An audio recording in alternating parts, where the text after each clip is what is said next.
estão nos acompanhando, como sempre, sejam todos muito bem-vindos à gravação do programa Café Filosófico CPFL, que é um programa de cultura do Instituto CPFL.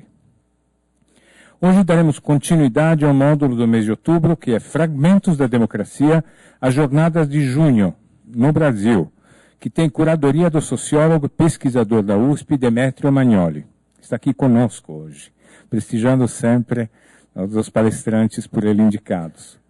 E no programa de hoje teremos o filósofo Roberto Romano, que irá tratar do tema O Poder dos Palácios e a Força das Praças. Roberto Romano é filósofo, doutor pela École des Hautes Études em Ciências Sociais de Paris e atualmente é professor da Unicamp. Autor de diversos artigos e livros como Caldeirão de Medeia, Ideias e Consequências, Ponta de Lança, entre outros. Alguns desses vocês encontrarão aqui à disposição com a nossa parceira Livraria da Vila e vocês poderão depois autografar com o próprio professor Roberto Romano. Após o encontro, o palestrante vai responder as perguntas da plateia, vão pensando nisso, e sem mais, vamos chamar aqui ao palco o professor Roberto Romano. Vamos recebê-lo com aplausos de boas-vindas.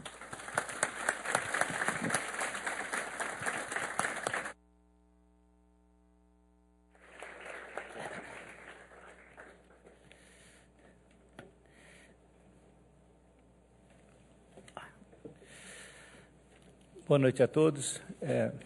Em primeiro lugar, eu quero agradecer esse convite e espero estar, pelo menos, à altura dessa honra concedida.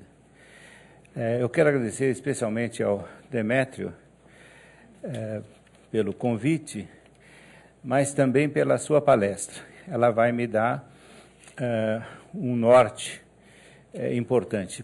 Por que eu digo isso?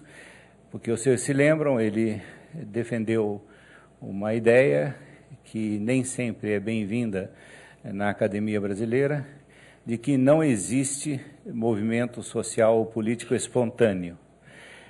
Isso, para mim, é muito grave, porque quando eu fiz a minha tese de doutorado em 79, havia um movimento, a tese era sobre a Igreja e o Estado e os movimentos populares, havia uma doutrina de que as comunidades eclesiais de base eram espontâneas, nasciam do povo mais ou menos como cogumelos, né?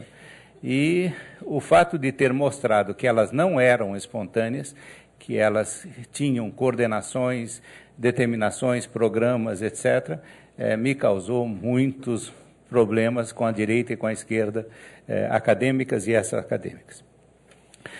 Eu pensei nessa temática das massas e do palácio, porque são dois elementos, como diz bem Norberto Bobbio, que é um filósofo e jurista de quem eu gosto muito, são dois elementos essenciais da vida democrática. Se você tiver apenas palácio, você não tem democracia. Se você tiver apenas a massa, você não vai ter democracia. Então, a junção, a contradição, os choques entre esses dois elementos são o constituinte da vida democrática. Logo no começo da verdadeira vida democrática, que era a grega, nós tivemos esse choque. E definido pela questão da defesa da terra, da defesa da cidade, entre aqueles que eram chamados os muitos, não é? Hoi polloi, né? E aqueles que eram os poucos que tinham a riqueza e o controle político, jurídico, etc., da cidade. Os muitos reclamavam que os poucos só gostavam deles para a guerra. Na hora da guerra, eles eram importantes. Na hora da direção política, não valia mais, não é? Esse choque é que define o surgimento e o andamento da chamada democracia grega. Então, eu gostaria de começar, já que é café filosófico, vocês vão me perdoar, né? Começando com o único filósofo que eu conheço, porque, segundo outros abalizados comentadores, toda a filosofia ocidental é uma nota de pé de página a ele, né? Que é Platão, né? E eu gostaria de começar falando justamente do surgimento do Estado na perspectiva de Platão. Platão é um arcaizante. Ele pensa segundo os padrões da filosofia antiga, da filosofia pré-socrática. Um dos pensadores mais importantes nessa linha é Empédocles de Agrigento, que imagina a natureza como uma sucessão de ajuntamento e desagregação. A natureza como violência e guerra, né? Não existe tranquilidade absoluta na natureza. Ele traduz isso com o nome de amor e ódio, né? A natureza, ela se junta e ela se separa permanentemente. E os 4 elementos da natureza dificilmente se unem, eles estão sempre se combatendo. Então, a natureza, a física, e ficou muito moda durante certo tempo falar de microfísica do poder, né? Em reação à macrofísica do poder, pensada por Comte, por Marx e por outros, não é? Essa física, ela define o espaço exterior à humanidade e define a humanidade. A humanidade, ela também é esse conjunto violento de choques. A natureza, então, ela não pode ser dita boa nem má, verdadeira nem falsa, ela é violenta, né? Então, os seres humanos carregam a natureza dentro de si e são também violentos, né? Eles não são bonzinhos, eles não são comunitários, não é?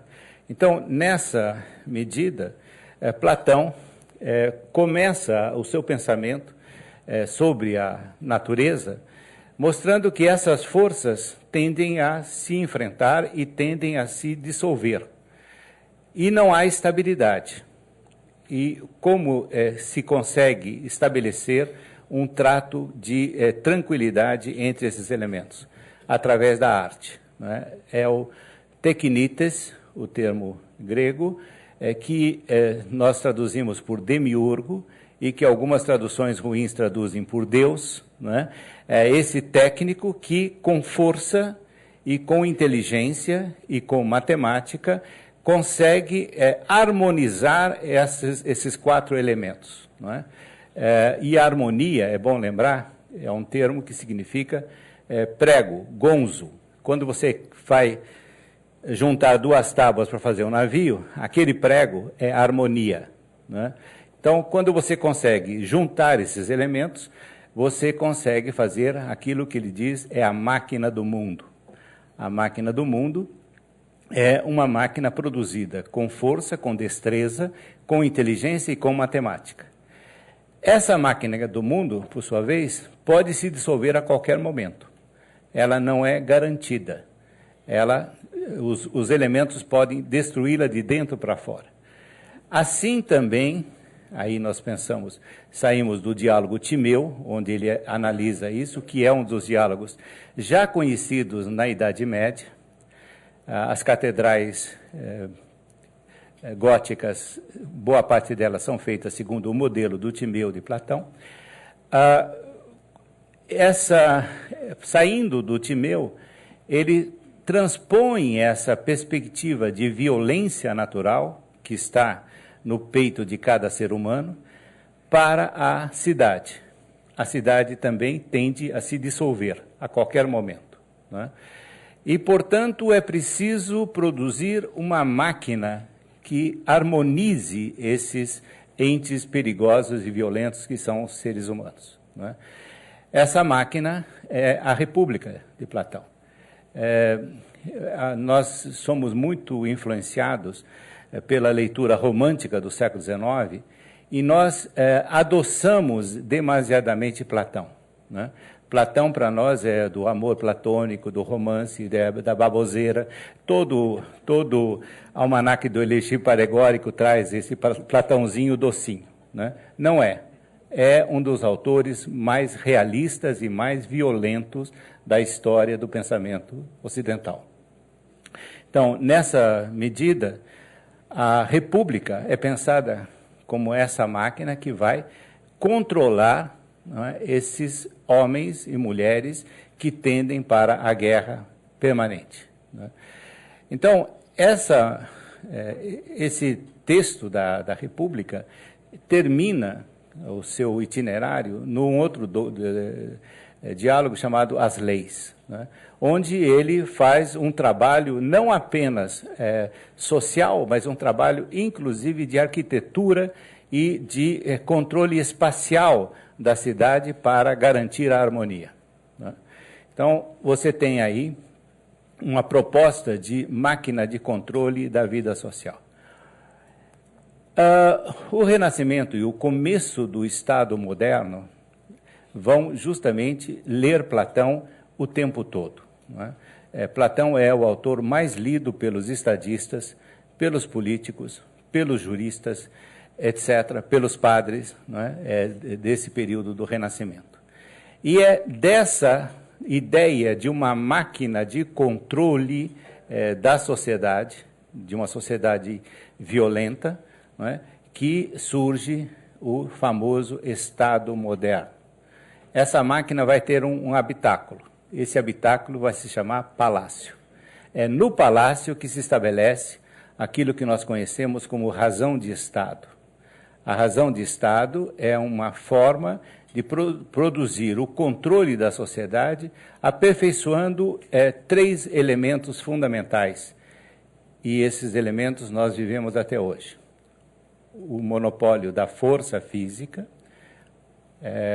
os primeiros momentos do Estado real tiram dos nobres e tiram da igreja o controle dos corpos, o controle da norma jurídica.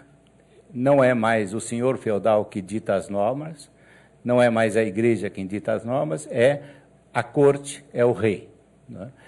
E o monopólio da captação do excedente econômico através dos impostos, não é? Esses 3 elementos são os grandes monopólios do Estado. E, coerentemente com essa centralização, se faz uma máquina de saberes e uma máquina de despistamento de saberes. A razão de Estado é, por excelência, uma técnica de esconder do governado e dos outros concorrentes, os Estados nacionais, saberes e conhecimentos sobre as suas potências e as suas fraquezas, né? Então, a razão de Estado, ela se define nessa perspectiva como essa máquina de repressão, né? O que nós temos nessa perspectiva dessa máquina de repressão? Em primeiríssimo lugar, a racionalização da força física. Os exércitos começam a se tornar burocratizados. A racionalização da justiça. Os tribunais passam a receber, então, uma forma racional e ampla. E a racionalização dos impostos, não é? Nesse momento, você tem o começo do uso extensivo e intensivo da estatística, por exemplo, né? Para os senhores terem uma ideia de quanto patinava nesse momento essa ciência da estatística e esse controle burocrático, segundo levantamentos do século XVI, feitos como ensaios ainda, a França, naquela época, teria 160 milhões de habitantes. Para vocês terem a ideia do erro, né, e como isso foi sendo aperfeiçoado, né? O Estado, então, quando chega ao século XVII, atinge essa capacidade de controle absoluto. Eu preciso voltar ao Platão. Um elemento fundamental da instalação dessa máquina do Estado está no fato de que o ser humano é selvagem. E o ser humano reunido em multidão, em massa, é mais selvagem ainda, né? esse ser humano, então se torna uma ameaça. Não é? Ele é facilmente seduzido pelos discursos dos demagogos, ele é facilmente seduzido pela sua própria força, pela sua própria violência, e ele, sobretudo, não entende nada da cultura e da ciência. E, portanto, ele não tem condição de dirigir o Estado jamais. Não é? Então, essa consideração da massa por Platão é essencial para que ele justifique a máquina de controle, de repressão e de educação.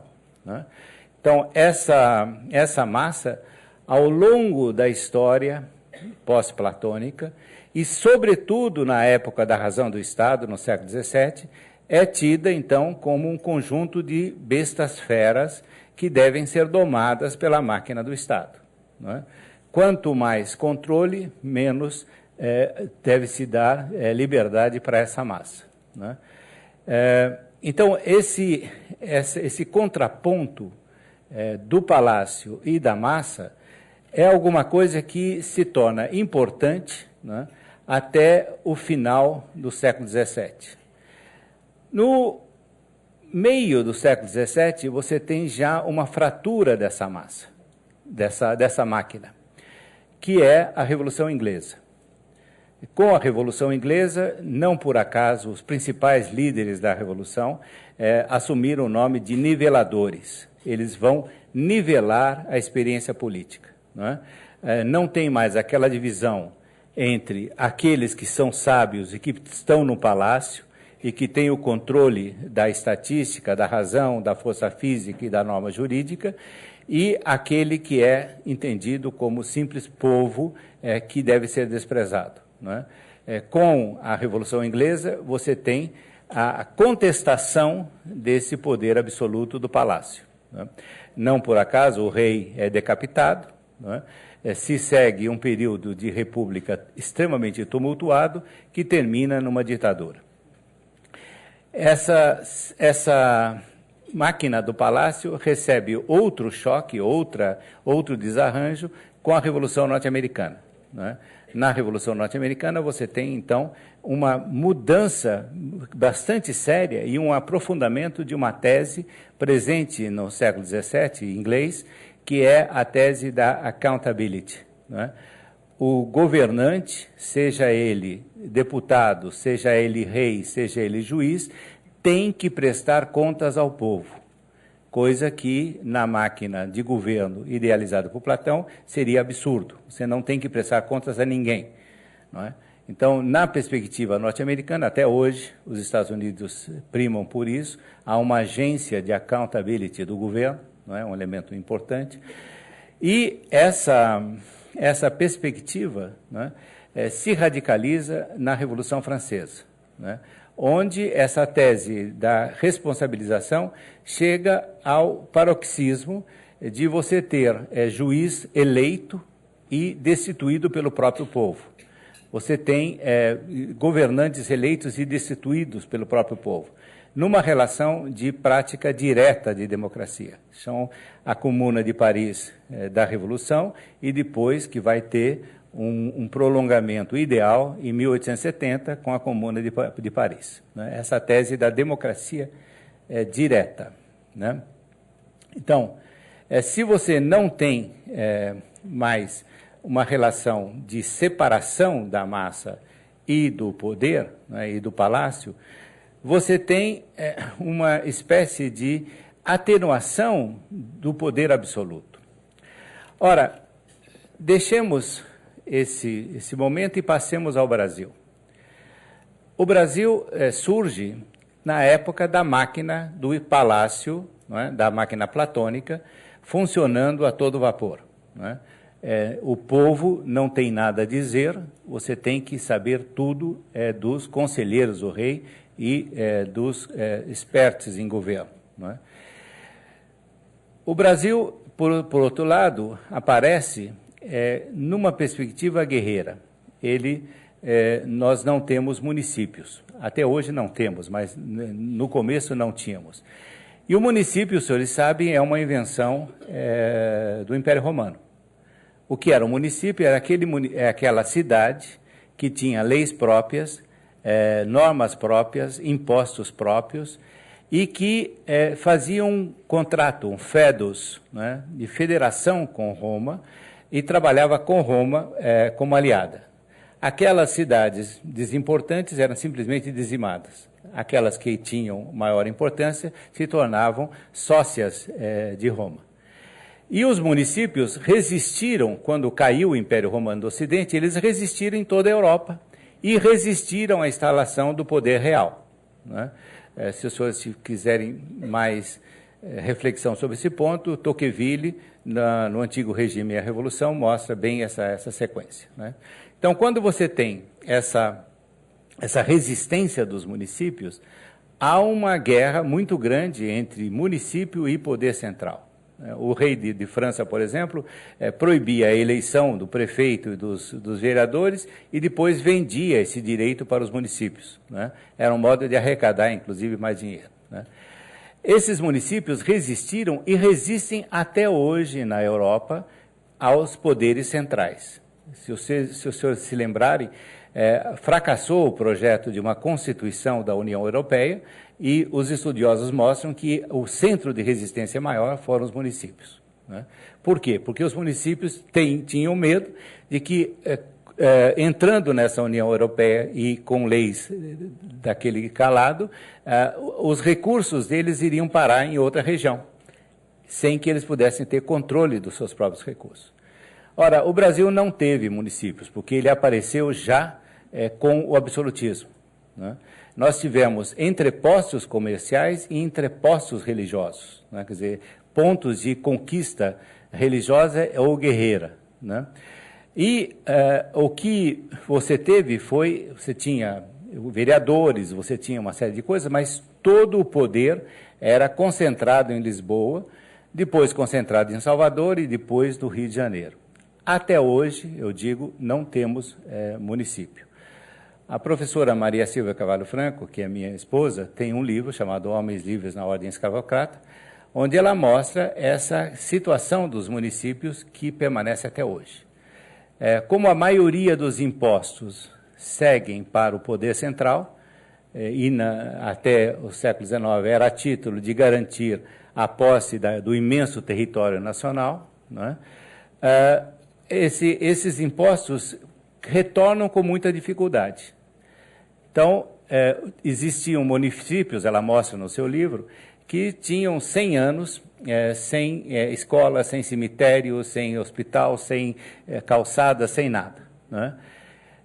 Mas os impostos continuavam indo para o Rio de Janeiro. E o que aconteceu? Os homens bons, esse é um termo do Império Romano, né, os ricos fazendeiros, eram os vereadores e eram os prefeitos. Então, eles emprestavam do seu bolso para o município para fazer obras públicas. Então, ela cita atas da Câmara de Guaratinguetá, por exemplo, cada vereador emprestará tantos mil-réis para a construção do hospital, não é? É claro que isso aparecia para o eleitor como um favor, né? Olha que homem bom que ele é, né? Ele empresta para o município. Ela mostra que, muito rapidamente, esse raciocínio se inverte.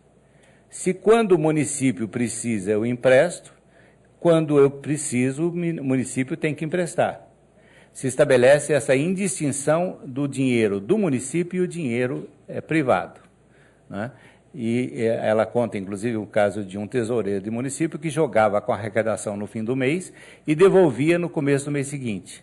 Quando ele foi processado, ele achou um absurdo, né? Porque o errado é não pagar, né? Mas não passava pela cabeça dele que o errado é você colocar a mão no dinheiro do município.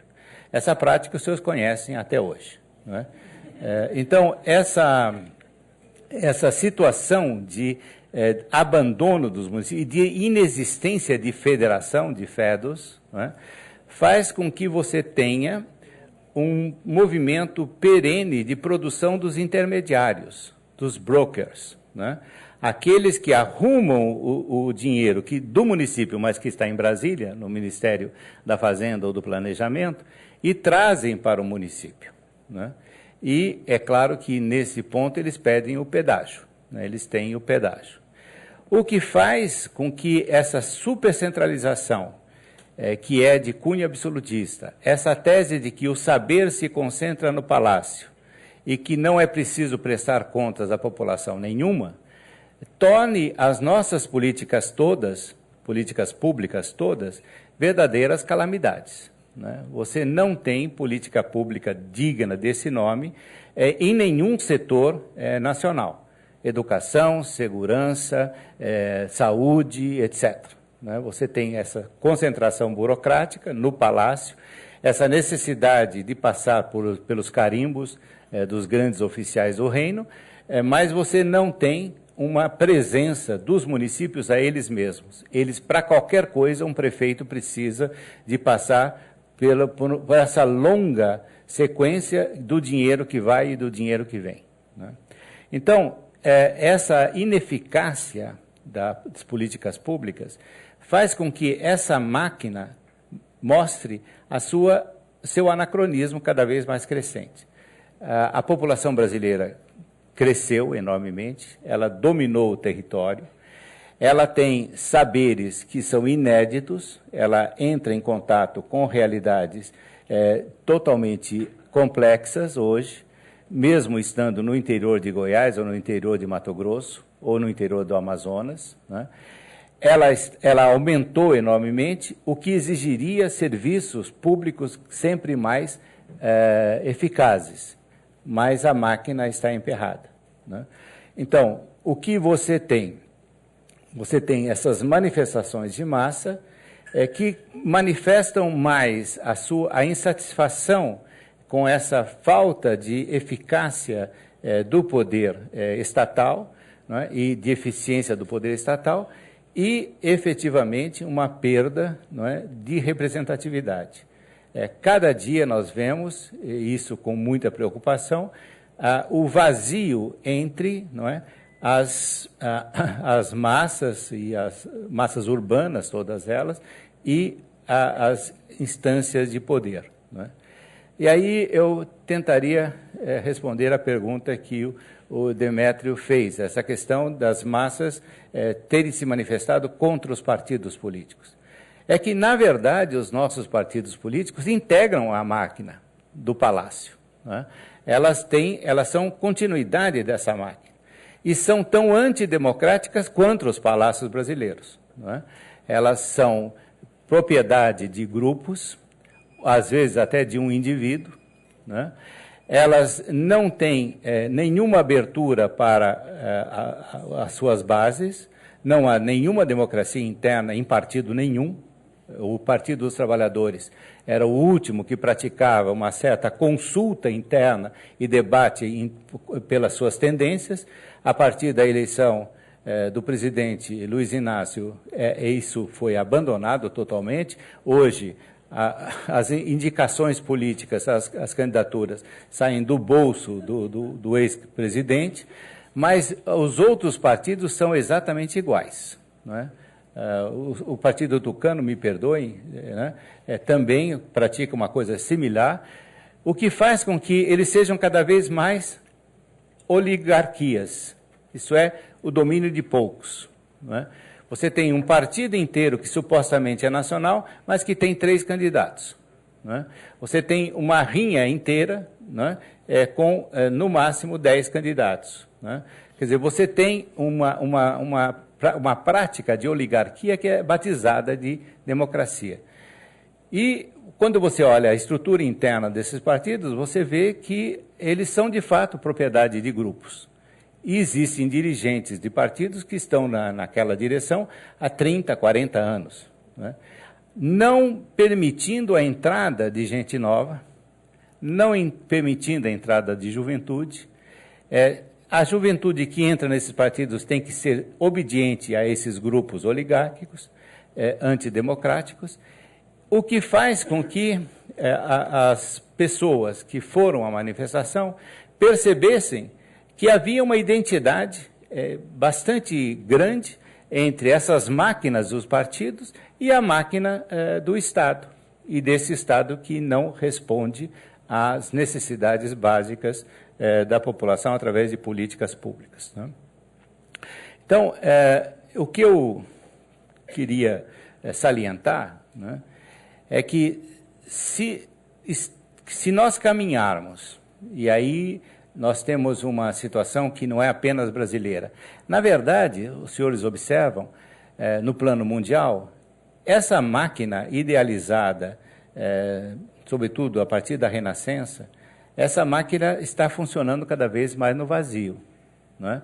Você não consegue mais manter o mínimo razoável dos famosos 3 monopólios, né? Pensemos no monopólio da força física. Potências hegemônicas, como os Estados Unidos, já usam força armada terceirizada, né? No caso do Iraque, nós sabemos bem. Você tem a terceirização dessa força, né? Então, aquilo que definia a novidade do Estado absoluto, que é o Exército Nacional, e o Exército controlado pelo poder do Estado, está escapando da mão do poder. O controle da norma jurídica, né? Se é verdade que nunca existiu um poder mundial, né, e nós sabemos bem a fraqueza da ONU, né, hoje você tem uma indefinição jurídica internacional inédita, né?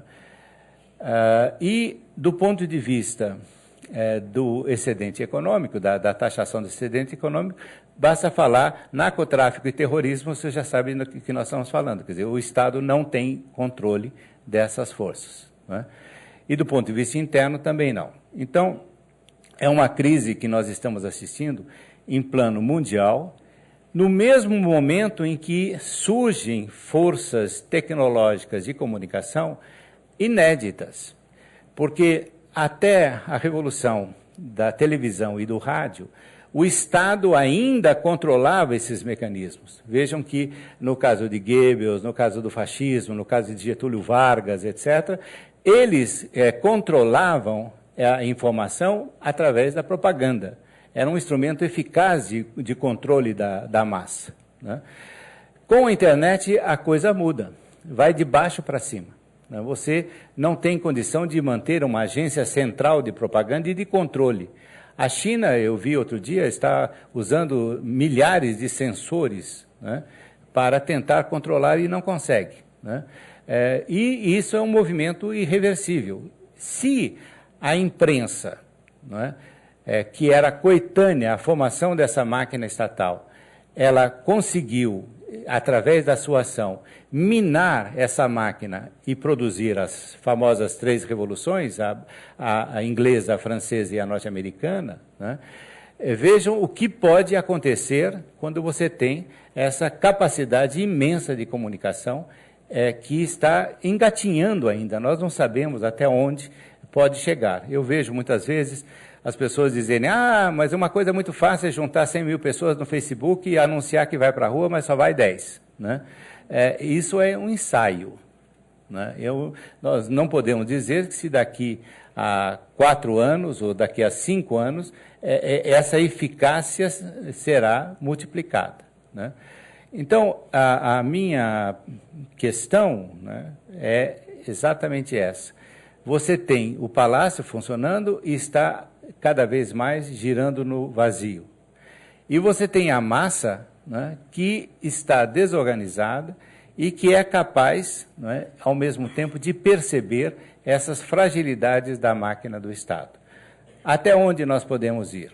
O que pode acontecer? Eu não sei.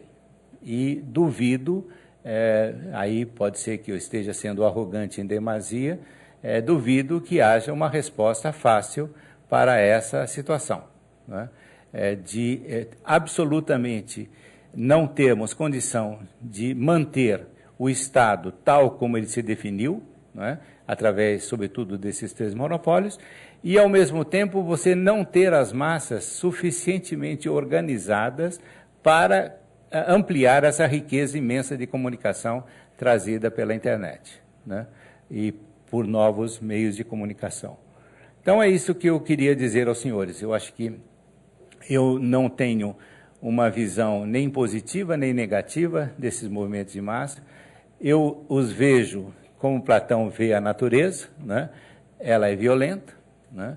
Ela não é boa nem má, no meu entender, né? O que é preciso, efetivamente, se nós queremos, no meu entender, se nós queremos uma democracia, é que essa massa não se destrua, que essa massa não se devore, né? Essa lição platônica realmente continua. Falar nisso num país como o nosso, onde o linchamento faz quase parte do cotidiano, onde a vingança faz parte do cotidiano, onde a violência primária, face a face, faz parte do cotidiano, é um desafio muito grande, né? Então, é isso que eu queria dizer logo de começo aos senhores. Muito obrigado.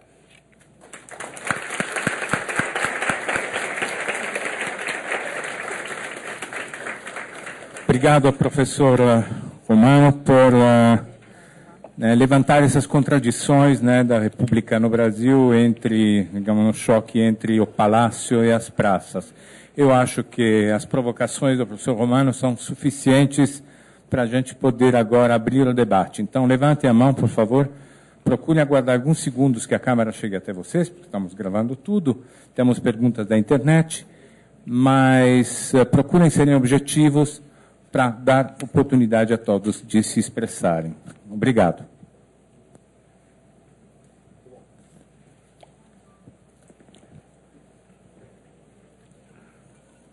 Boa noite, professor. Aqui. Nós estamos transmitindo o Café Filosófico pelo site do Instituto CPFL Cultura, onde internautas podem assistir online e também participar com perguntas via chat. A Lê Bacelar diz o seguinte, que em um artigo para o Globo, o senhor disse que grupos como o Black Bloc, que incitaram atos de violência nos últimos protestos pelo país, acabaram afastando muitas pessoas das manifestações públicas, e que essa violência não contava com o apoio da sociedade. Porém, nas últimas manifestações, eles estão ganhando apoio de vários setores, como os professores, por exemplo.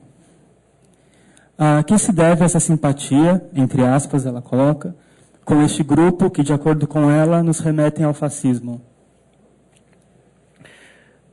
Bom, o Demetrio já falou sobre essa questão dos Black Bloc. Eu só gostaria de lembrar um aspecto genético, né? É bom recordar que os Black Blocs surgem na Alemanha, em primeiríssimo lugar, como resistentes contra a polícia que queria retirá-los de moradias, né? Então, eles eram invasores de moradia. A polícia, na reintegração de posse, sempre é bastante violenta. Só basta lembrar aos senhores um nome, Pinheirinho, vocês sabem o que eu estou falando, né? Quer dizer, efetivamente, eles conseguem bastante popularidade no começo, no momento em que defendem a sua causa e a causa daqueles que estão próximos a ele, de uma forma violenta, né? Então, essa gênese vai se acrescentar à ideia extremamente radical de esquerda, da autonomia, não é? Da prática da democracia direta, da recusa da máquina do Estado, não é? Eu vejo nesse movimento, digamos, a quintessência da prática e da teoria de esquerda da Revolução Francesa, da Revolução Inglesa e da Revolução Russa, né? Quer dizer, você tem essa radicalização idealizada da ação direta, né? Da democracia direta contra a máquina do Estado. Não por acaso, na Revolução Francesa, essa máquina que estava sendo destruída sabia que precisava do apoio popular, né? Existe uma frase muito interessante de Saint-Just, né? Quando os jacobinos percebem que a revolução está perdendo, né? Eles dizem: a revolução gelou. É a massa popular que dá calor para as ações radicais da Revolução Francesa. E a massa popular começa a não dar mais esse calor, né? Não dá mais essa energia, né? Inclusive, tem todo um fundo de termodinâmica que não caberia falar agora, mas, na verdade, nós temos essa permanente tensão entre o quente e o frio, o esfriamento da natureza, né? Para prolongar artificialmente a vida, nós temos que produzir a técnica. E a técnica utilizada foi a técnica do terror. O terror é uma técnica para fazer as massas não esfriarem, né? E, por isso, ações cada vez mais radicais e cada vez mais violentas, né? A guilhotina, a perseguição e tudo mais. Então, o que nós temos, no meu entender, o que nós temos nesses meninos e meninas Black Bloc? Eles são uma espécie de revivescência dessa tradição, né? Eles acham que estão combatendo determinada forma de Estado, que ainda está fortíssima, quando, na verdade, como eu tentei indicar, essa máquina está cambaleante, né? E eles têm, no meu entender, uma ilusão similar àquela empregada pela esquerda que tomou em armas na ditadura civil-militar, né? Imaginando que elas teriam condição de exemplificar, de serem vanguardas da luta contra o Estado autoritário, né? Esse erro nos custou muito caro, né? E, certamente, esse erro vai custar muito caro para nós, né? Então, eu não diria, me perdoe a internauta, né?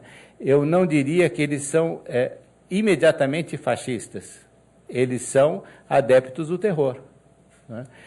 É claro que o terror, no século XX, teve a vertente fascista e a vertente comunista, né? Mas o que é mais importante, no meu entender, é que eles imaginam que podem retomar essa ideia da democracia direta através do exercício da violência, né? Eu acho que essa simpatia trazida pelos professores, né, trazida aos professores, ou que os professores empregaram, é justamente o fato de que esses professores não souberam, não tiveram condições de dialogar com as autoridades do Rio de Janeiro, por exemplo, né, que não viam com seriedade uma política pública, como não vê com seriedade, me perdoem, nenhuma política pública no Brasil, né? E aí você tem esse socorro desses movimentos, mas isso, no meu entender, é temporário, né?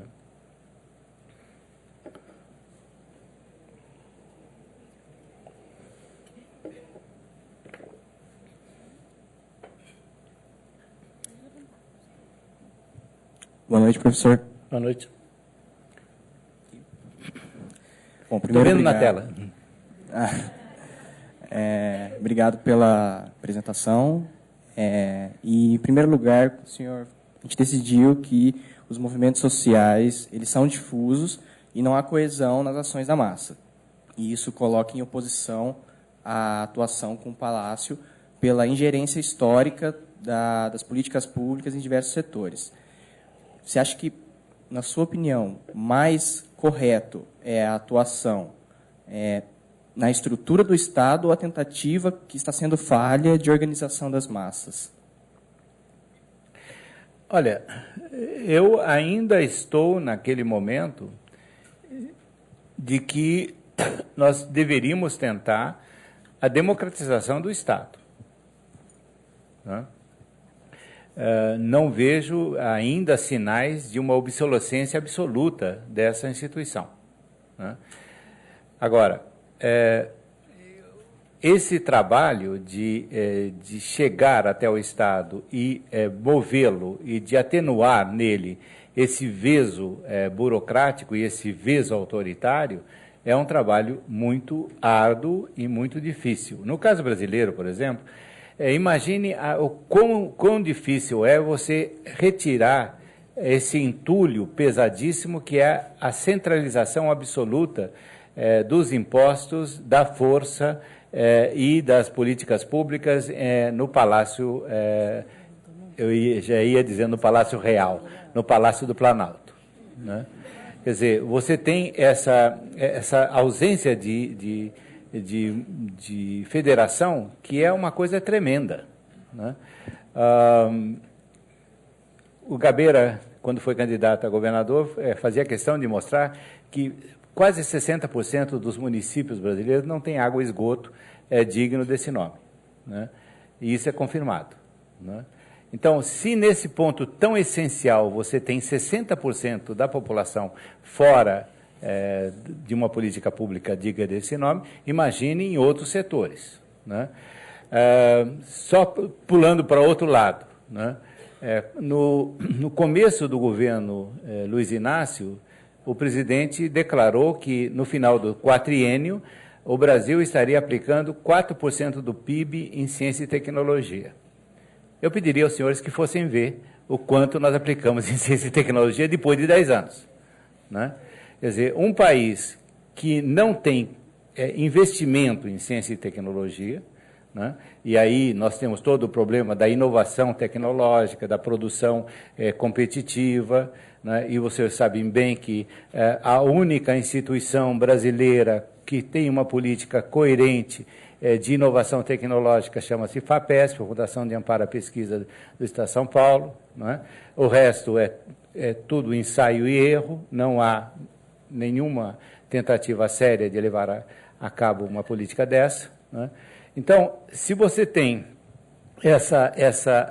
esse emperramento da máquina brasileira no seu todo, como é que nós vamos conseguir a democratização, né? Sobretudo com essa pregação que vem desde o estado do setor positivista, que instaurou a República Brasileira, essa pregação contra a política, né?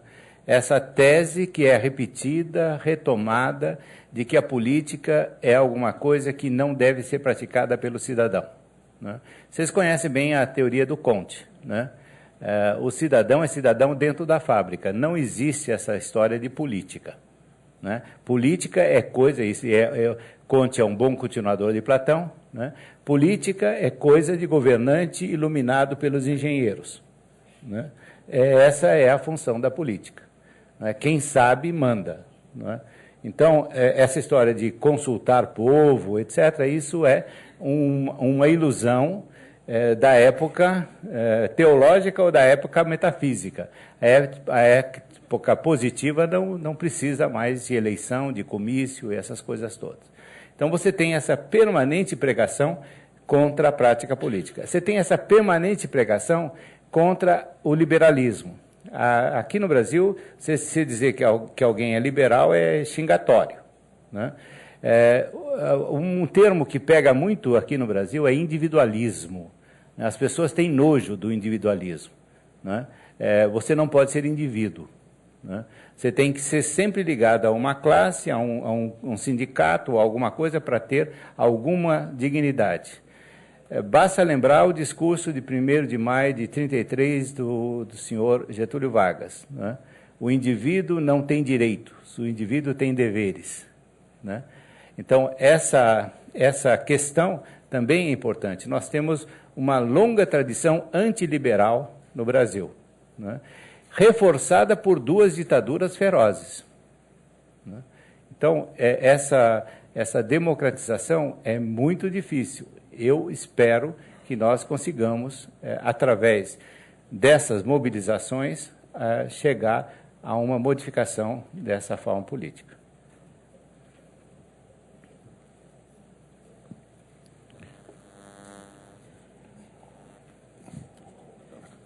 Olá, Roberto.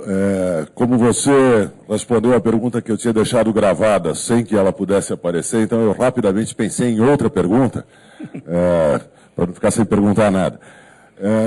E a pergunta que eu tenho é a seguinte: quando o PT surgiu e nos seus primeiros 10, 15 anos de existência, com uma linguagem muito mais primitiva que a sua, o PT fazia um diagnóstico que tinha alguma semelhança com o seu, sobre essa cisão entre o palácio e a massa, né?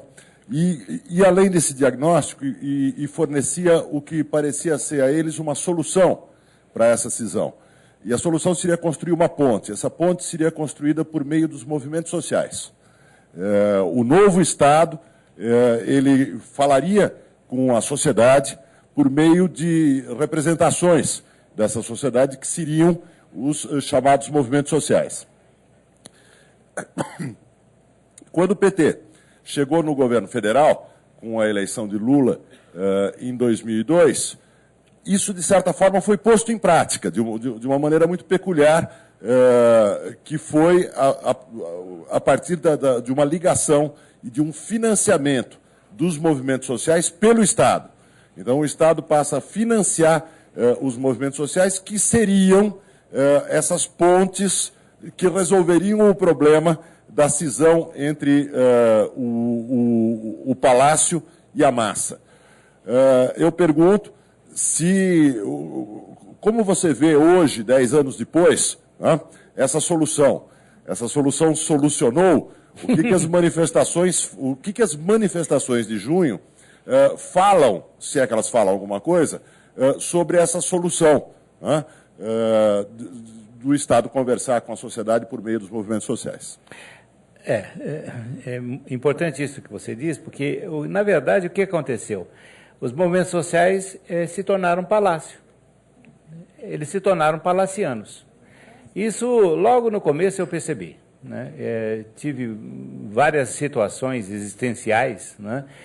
Por exemplo, dirigentes de movimento social que passaram a exigir carro oficial, né? Exigir verba de representação e coisas desse tipo. Né? Então, ficou muito claro que o movimento era uma utilização e que estava se burocratizando rapidamente, tendo em vista alvos não propriamente da sua origem, mas daqueles que os dirigiam. Né? Então, eles também se definem como uma certa oligarquia. Né? Como oligárquicos são os sindicatos. Né? Então, nessa medida, eu acho interessante, por isso que eu fiquei bastante atraído por essas manifestações, é que eu via nas páginas de debate da internet, dos movimentos sociais, uma ojeriza contra essa manifestação, né? Uma espécie de horror sacro em relação a elas. Né? Eu cheguei a ver que caracterizavam manifestações essas como fascistas, como etc., etc., né? Como de direita e tudo mais. O rótulo veio muito rápido, né? E a burocracia é rápida para rotular. O que a burocracia mais gosta é do carimbo. Né? Ela carimbando, ela está satisfeita. Né? Então, esses movimentos, em boa parte deles, são burocráticos hoje. Né? Eles têm dirigentes, têm formas de organização, eles são ossificados. Né? Eu sempre chamo a atenção para um fato que para mim é sintomático. Eu acompanhei, você também, Demétrio, o orçamento participativo. Né? O orçamento participativo eram 2% do orçamento municipal apenas, não tinha grande importância do ponto de vista de macroeconomia, mas ele tinha um condão. Ele treinava o cidadão para o controle das finanças, para o debate, para conhecer o que era um orçamento, o que era uma verba pública, etc. Eu sempre conto que, na primeira vez que eu fui a uma assembleia do orçamento participativo em Porto Alegre, entrou na sala, não é, um grupo que tinha uma faixa bem grande assim, né? Vou inventar o nome, né? A comunidade de Pedro Leopoldo saúda os participantes. E eu virei para a pessoa, professor de sociologia, que estava do meu lado, e falei, onde é Pedro Leopoldo? Ela disse, não, professor, quem é Pedro Leopoldo? Pedro Leopoldo é o dono da comunidade. E as pessoas dos movimentos sociais, quando iam para o microfone, falavam, o meu movimento, o meu movimento. Eu falei, mas que meu movimento? Não, elas eram donas do movimento. Por exemplo, a Prefeitura de Porto Alegre criou fichas para que as pessoas não tivessem, para que elas pudessem agendar a matrícula dos seus filhos e não ficassem naquelas filas intermináveis. Né? Muitos líderes comunitários exigiam que as fichas fossem dadas para eles, para que eles distribuíssem para os seus liderados. Né? Então, o orçamento foi crescendo, né? E, inclusive, em outros partidos, com outras tendências fora do PT, eles começaram a ser incorporados. Assim que Luiz Inácio da Silva pisou no Palácio do Planalto, acabou o orçamento participativo. Vocês sabem de algum orçamento participativo funcionando? Não tem, né? Isso quer dizer o seguinte, essas formas que poderiam seguir para uma participação e para um controle que não é apenas demagógico, mas que é mais de saber, e aí eu faria Demetrio, eu faria um pequeno parêntese, né? Não por acaso o Brasil, que é um país anacronicamente absolutista, é o país que mais calunia as luzes francesas e inglesas do século XVIII, né? Isso quer dizer o seguinte, o saber é propriedade nossa de intelectuais da universidade, de esquerda ou de direita, mas é nossa propriedade. O povão que se dane, né? Quando você lembra que na Inconfidência Mineira, por exemplo, eles liam, esses autores das luzes, eles tinham a seu dispor uma enciclopédia, né? Eles tinham ao seu dispor jornais americanos, jornais europeus, que eram discutidos com a população, aí você vê a distância, né? Há um setor extremamente conservador que se disfarça de esquerda, né, que é misólogo por excelência. O termo misologia é inventado por Platão, né? É aqueles que têm ódio do raciocínio, aqueles que têm ódio do saber, né?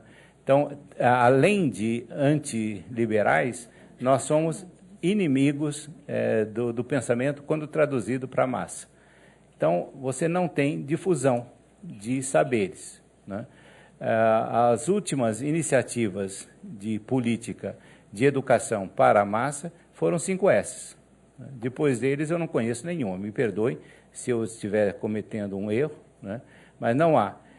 Ora, quando você pensa que para uma pessoa como Condorcet, no tratado imenso sobre as eleições, né, ele recomenda que você ensine cálculo de probabilidades para o eleitor, né? Quando você pensa que no próprio currículo de Augusto Comte, que não tinha nada de democrático, né? No currículo de Augusto Comte da Biblioteca do Proletário, você tinha leitura de Laplace, você tinha leitura de Dante Alighieri, você tinha leituras que o senhor Luiz Inácio da Silva jamais vai sonhar que existem, né? Então, quando você pensa nisso, você pensa essa realidade que nós estamos vivendo, né? Então, você vê a distância e o quanto é bom para quem conserva o controle do palácio caluniar as luzes francesas, né? Então, é uma coisa que me revolta profundamente, né? Quando eu escuto uma pedagoga, eu tenho um certo problema com pedagogia, né? Quando eu escuto a pedagoga, que diz a ideologia ingênua das luzes que acreditava na educação, né? Por que quando você propunha o cálculo de probabilidades? Né? Porque justamente, veja, vou dar um exemplo bem chão, né? Quando você diz, eu vou votar naquele fulano porque ele vai me dar uma dentadura, é um cálculo de probabilidade. Eu vou votar naquele fulano, ou naquela cicrana, ou naquele partido, porque ele vai trazer obras para o meu município. É um cálculo de probabilidades mais complexo. Não é tão simples. Eu vou votar naquele partido ou naquele grupo porque ele vai trazer uma política de ciência e tecnologia e, ao mesmo tempo, um aprofundamento da saúde pública. É um cálculo de probabilidade bem mais complexo.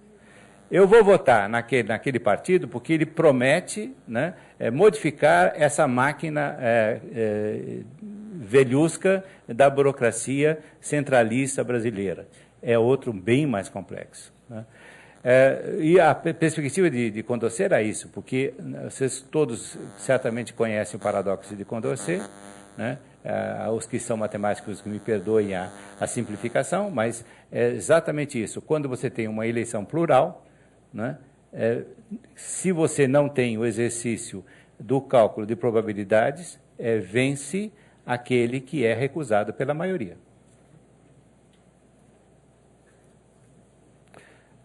O cálculo o paradoxo de Condorcet tem sido muito estudado nos Estados Unidos, sobretudo depois daquela confusão com o Jeb Bush, né, etc.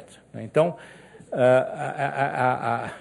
a questão de Condorcet você não pode pensar, né, na eleição em termos simples, você tem que pensar, sobretudo, no escrutínio, né?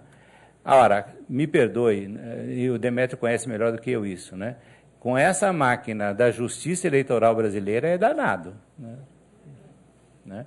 Porque a coisa efetivamente não se passa em termos de um cálculo e de um trabalho científico ou matemático, se passa através de normas absolutamente arbitrárias e burocráticas, né? A tal ponto que você diz que você não pode aceitar as indicações de um determinado partido, né, porque não atingiu o número legal, né, mas você aceita outras que foram totalmente fraudulentamente realizadas, a ponto de ter uma assinatura de um membro do Conselho Nacional de Justiça falsificada e validada por esse tribunal, né. Além disso, você tem incursões da justiça no Brasil que são verdadeiro deboche à chamada soberania popular, né. No caso do Maranhão é típico, né. Um candidato é acusado de compra e venda de votos, alguns votos, se retira, se caça esse candidato e se coloca a segunda colocada, que está lá, né, até agora. E que talvez esteja a neta dela, a bisneta dela, etc., porque aquilo é propriedade da família Sarney, né? E a Justiça Eleitoral acha isso ótimo, né? Então, são coisas, Demétrio, que, voltando à questão do PT, né? Havia uma proposta que aí sim é o núcleo do pensamento. Me perdoem todos que estão ligados ao PT, né? Se quiserem bater em mim, na porta. No núcleo do pensamento do PT, nesse período, eu me lembro, eu ficava assustado porque se dizia que o PT era o novo na política, né? Sempre que na história recente do Estado você apresentou-se como o novo, você ressuscita o terrorismo. Sabe, quer dizer, ou você aceita essa novidade, ou você integra as forças que devem ser derrubadas e destruídas, de qualquer modo, né?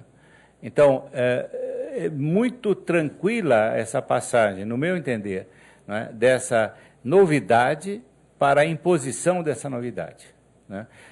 Nós somos tão novos que vocês não nos entendem, por isso nós vamos fazer como Rousseau, né? Nós vamos obrigá-los a ser livres, né?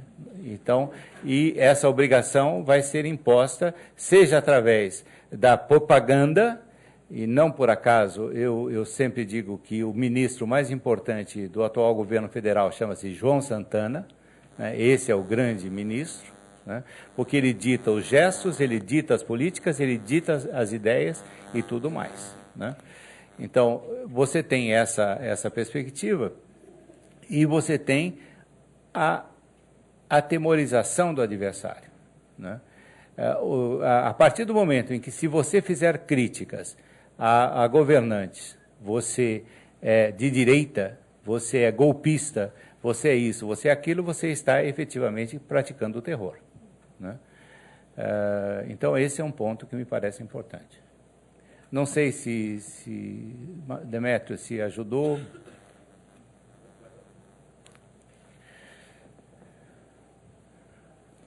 Boa noite, professor. Obrigado pela palestra.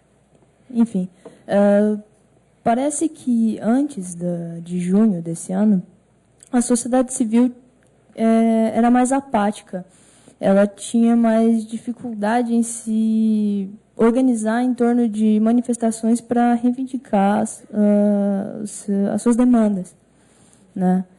E hoje, professores, né, ocupando a Câmara em Goiânia, professores saindo às ruas no Rio de Janeiro, manifestações que continuam acontecendo em São Paulo, de menor porte, é verdade, mas que a imprensa já não noticia com a mesma frequência que antes. Parece que ficou muito mais fácil, que ela tomou mais coragem depois da jornada de junho. E o que eu queria saber é que, se ele existe, qual foi o entrave que essas manifestações do meio do ano quebraram dentro da sociedade civil para que ela tomasse mais coragem, para que ela conseguisse se articular com mais facilidade, parece que ela tem agora. A sua pergunta é ótima e quase irrespondível, mas em todo caso eu vou tentar, né? Veja, vamos voltar para 1950 no Brasil. O que era o Brasil? Era aquela linguiça atlântica com um imenso território interior praticamente inabitado, né? Então você tem de 50 para cá um movimento de urbanização absolutamente delirante, né? Você tem cidades que aparecem em 20 anos e depois de 30 anos já tem 100 mil habitantes e tudo mais, né? Essa urbanização faz com que sejam necessárias políticas públicas, obras básicas de saneamento, de educação, de saúde, de segurança, etc. Mas você tem a coexistência dessa urbanização com a máquina repressiva e burocrática do Estado, né? Controlando os meios de divulgação, sobretudo o rádio, né? Então, você pega a ditadura Vargas, você pega a ditadura civil-militar de 64, você tem esse instrumento de propaganda e de intimidação permanente, né? Então, quando você tem a primeira eleição presidencial, no caso de Fernando Collor de Mello, você tem uma vaga nacional de tentativa de mudança, frustrada imediatamente. Depois você tem a tentativa que resultou em Fernando Henrique Cardoso, que também não satisfez plenamente a essa necessidade imensa de serviços públicos no Brasil todo. Então, o que você tinha? Você tinha massas dirigidas e controladas. O sindicalismo, por exemplo, até João Goulart, era uma burocracia controlada pelo governo, né? E você não tinha esse movimento, digamos, de baixo para cima, né? Coisa que é recente, no meu entender, né? Coisa que começa a existir com essa difusão imensa da internet e dos meios de comunicação que não são verticais, né? Então, essa apatia, né? Além do que, coisa que continua até hoje, né, mas que tende a estourar, esse controle violento face a face dos oligarcas, né? Você, até 10 anos atrás, você estava em terras de Sarney, você estava em terra de Antônio Carlos Magalhães, você estava em terra de Bornhauser, você estava em terra dessas pessoas, né? Esse movimento de urbanização e esse movimento de complexivização das exigências, né, faz com que as respostas dessa máquina, mesmo do ponto de vista da repressão, não sejam eficazes, né? Então, o que eu vejo, né, é que, por mais que se percam esses movimentos, né, eles traduzem uma exigência de mudança no relacionamento da máquina com as massas urbanas, né? E, aliás, eu ousaria dizer que esse é um fenômeno que não é só brasileiro, porque se você olhar bem, né, essa chamada e dita Primavera Árabe corresponde também a essa maior urbanização, né? e regiões que não se urbanizam, e que não se urbanizam no sentido mais moderno, inclusive, como é o caso da Líbia, que continua ainda uma dispersão de tribos, etc., você não tem esses movimentos eficazes de baixo para cima. Você tem direções políticas e religiosas, né, de nível tribal, né, sem chegar a uma reivindicação universal de serviços e outras coisas mais. O Demétrio, na fala dele, lembrou bem o que aconteceu na Praça Tahrir, na Turquia. É um problema urbano, né? Você decidir que a praça vai ter tal ou tal destinação é um problema já urbano, né? Não é um problema tribal, não é um problema de sítio, né? É um problema que já supõe essa concentração de massas na cidade, né? Pensar que, no caso brasileiro, né, hoje você tem uma maioria bastante considerável da população em cidades, né, já muda essa composição da chamada sociedade civil, né? A sociedade civil de 50 era uma, de 60 é outra e a de hoje é outra, né? Eu teria dúvida se nós temos sociedade civil. Esse é outro problema, né? Porque aí nós precisamos discutir o conceito de sociedade civil, né? Existe o conceito gramsciano, existe o conceito hegeliano, o marxista, etc. Agora, supõe-se que a sociedade civil seria a organização da sociedade independente do Estado, né? E que, portanto, tem condição de pressionar o Estado para as reivindicações dos vários setores que se reúnem socialmente, né? Aí me perdoe, né? Qual é a representação dessa sociedade civil no Brasil? Eu acho que a semelhança dos movimentos sociais, elas são palacianas. Infelizmente, o Brasil é o país onde a sociedade civil é profundamente palaciana. Vocês certamente vão se lembrar do dito do revolucionário Delfim Neto, né, que dizia que o empresário brasileiro gosta de mamar nas tetas do governo, né? E a coisa continua um pouco assim, né? Os operários também, né, os movimentos sociais também, e essa autonomia da sociedade civil é bastante relativa.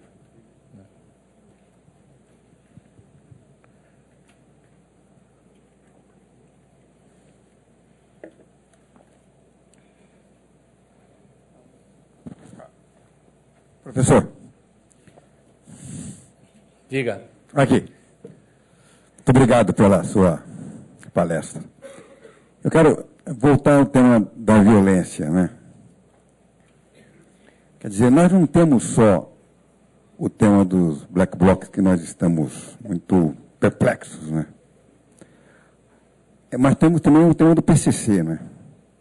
Que, com esse relatório, essa investigação que foi liberada agora, semana passada, a coisa está muito mais complicada do que nós pensávamos, né? Então, quer dizer, de alguma forma, a violência, o tema da violência, o clima de violência, está nos impressionando muito mais do que... Eu acho que esse vai ser um grande tema para a eleição do ano que vem. Impressionante, porque pela covardia dos governantes também, que não tem um projeto para resolver isso, que não tem uma proposta para isso, né? Então, eu fico muito impressionado, porque eu estive no México, voltei de lá um tempo atrás aqui. Pô, então, essa violência, essa coisa de corte das cabeças, então, nós estamos... O Brasil, embora o livro da Maria Silva tenha colocado isso com muita clareza lá atrás, né, a morte de juízes de direito, a morte de promotores públicos, e essa disfarçatez do crime organizado, organizar tudo isso de dentro das prisões, e não resolver o problema do celular, tudo isso, essa incompetência nossa. quando junto isso, por exemplo, com a incapacidade da polícia, de alguma forma, ou do Estado, de dar uma direção para o tema. Quer dizer, eu pensava, e nós tínhamos discutido isso aqui, não é, aqui no Instituto CPFL, que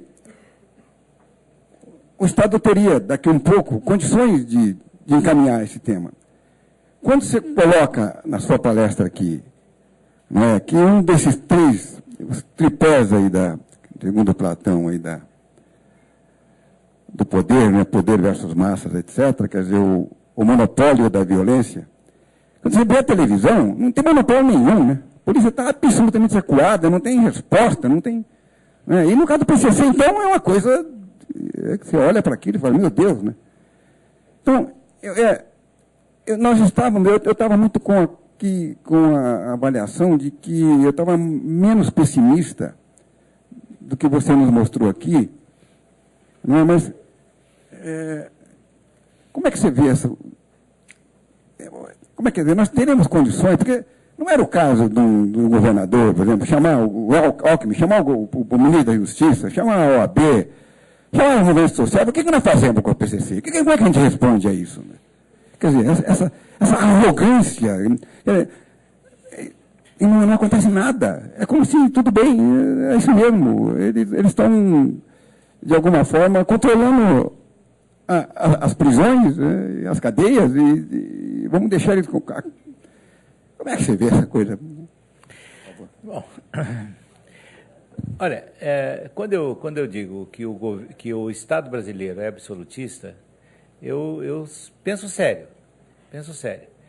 E não por acaso historiadores recentes do Estado absolutista mostram que é o Estado mais corrupto que a humanidade já inventou. Né? E por quê? Porque você tem essa suposta centralização dos poderes, né, no palácio, né, com o seu exército de burocratas civis e militares e eclesiásticos. Né. Mas basta lembrar um pequeno exemplo dado pelo Joel Cornette, que é um historiador do absolutismo. Né. Ele dizia, bom, o rei normatiza tudo na vida econômica, inclusive. Ele exige, por exemplo, que os panos sejam feitos de tal modo para que eles possam ser exportados. Né? Então, tem que ter essa largura, tem essa densidade, o tecido tem que ter tantos nós, etc, etc. Aí diz ele, bom, nos ateliês próximos da corte, ele manda o fiscal, e o fiscal tem o policial, ou tem até um oficial da força física para controlar esses ateliês. Mas tem lá o grotão, né? Tem lá aquele ateliê que é feito lá na montanha, né? E que o fiscal vai sozinho.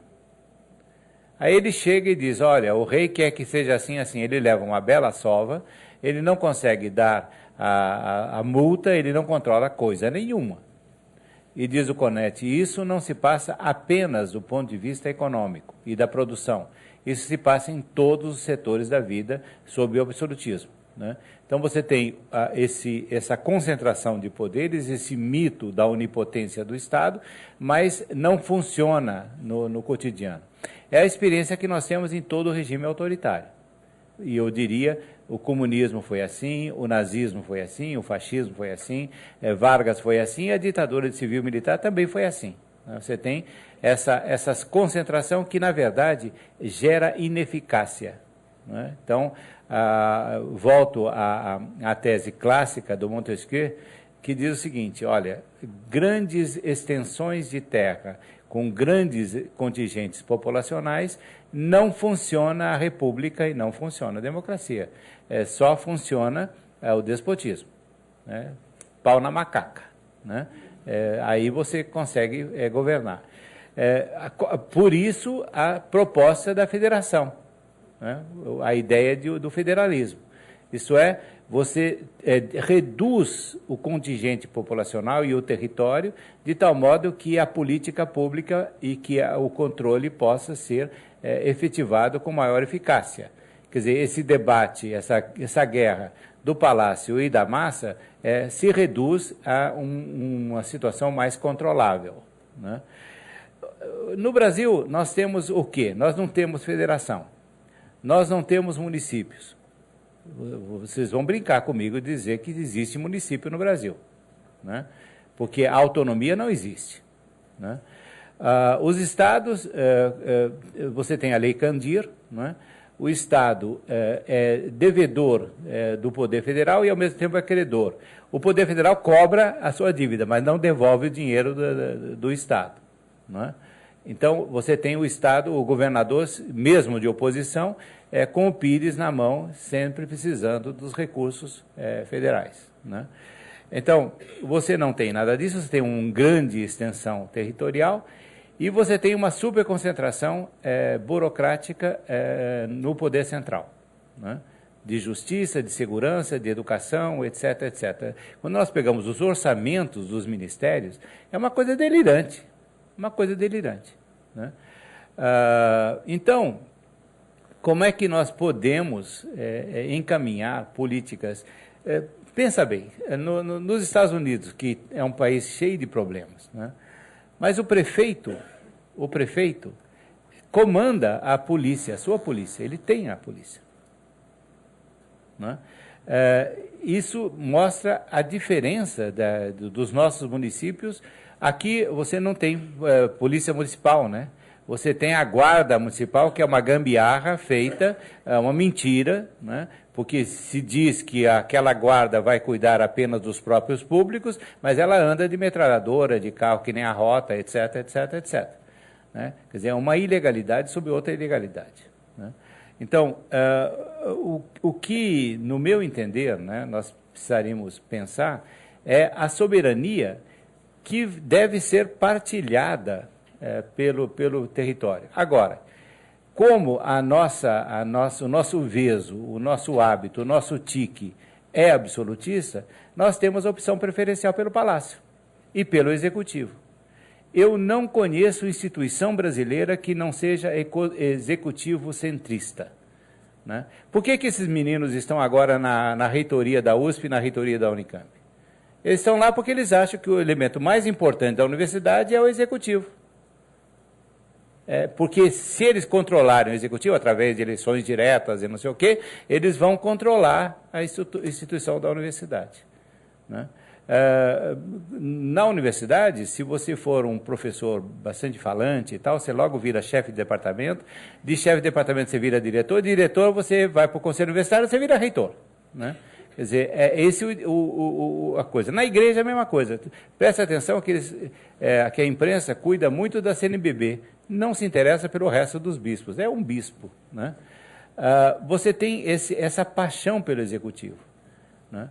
Com o seu exército mal treinado, mal definido, de burocratas, né? O problema, aí volto a citar o Weber, né? A burocracia, ela atinge tamanho poder porque ela detém o segredo do cargo. Ela detém o poder da gaveta, né? Então, você pode fazer planos maravilhosos a partir do executivo, mas eles vão chegar filtrados até a base social, né? Assim na segurança, né? O senhor se lembra bem que naquela crise do PCC que parou São Paulo, etc., foi preciso o ministro da Justiça vir para São Paulo conversar com Cláudio Lembo, né, para saber quais eram as atribuições do Poder Federal e quais eram do Poder Estadual. É um delírio, né? É como se fossem dois países, né, que estavam entabulando negociações, né? Então, é evidente que quando você tem essa superconcentração de soberania, você não tem soberania real. Voltando ao exemplo dos tecelões franceses do século XVII, né? Quer dizer, você não tem esse controle, isso é um mito, né? Então, a ineficácia é o resultado, né? E quanto mais você incha a máquina, mais palaciano você fica, mais você gasta dinheiro com meios e não com os fins. Você pega boa parte dos orçamentos, é o custeio do pessoal, né? o fim é a última coisa que aparece, né? Eu acho que mais ou menos essa questão. Quanto menos você tem uma política atilada de controle social, né, mais você tem o quê? A violência dos grupos que usurpam a soberania. O que é uma facção criminosa decretar que o comércio vai fechar as portas àquela hora? Isso chama-se usurpação de soberania, né?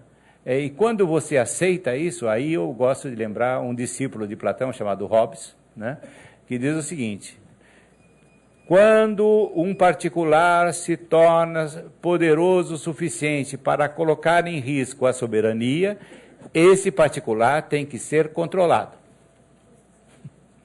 né? Então, coitado do Hobbes, tão caluniado, mas quando nós vivemos situações como as que nós vivemos, nós sabemos bem o que significa isso, né? Então, eu vejo nessa perspectiva. Por isso eu insisto tanto na necessidade do Brasil se federalizar, né?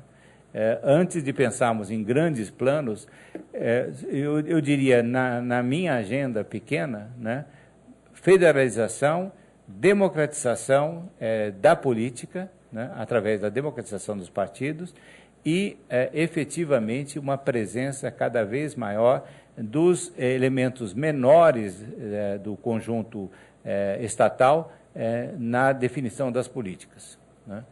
Todos os senhores sabem que os gastos maiores são feitos no município.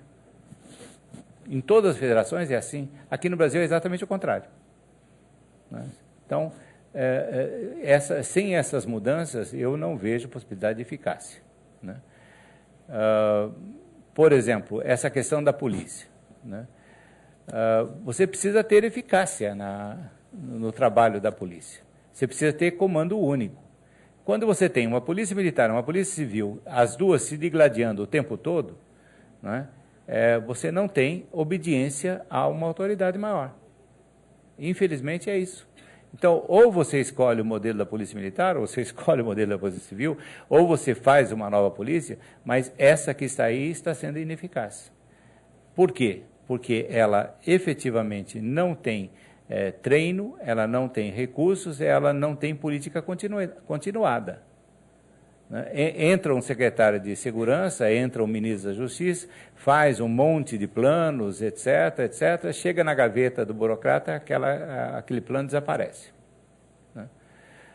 Esse segredo do ofício, o Weber, inclusive, adverte, né? O parlamento mais poderoso, o governante mais poderoso, se ele não tem controle da burocracia, ele perde. Ele está sempre perdendo. E é o que acontece aqui no Brasil. Bom, não sei se responde, eu acho que não responde, mas pelo menos dá uma visão da dificuldade das suas questões, né?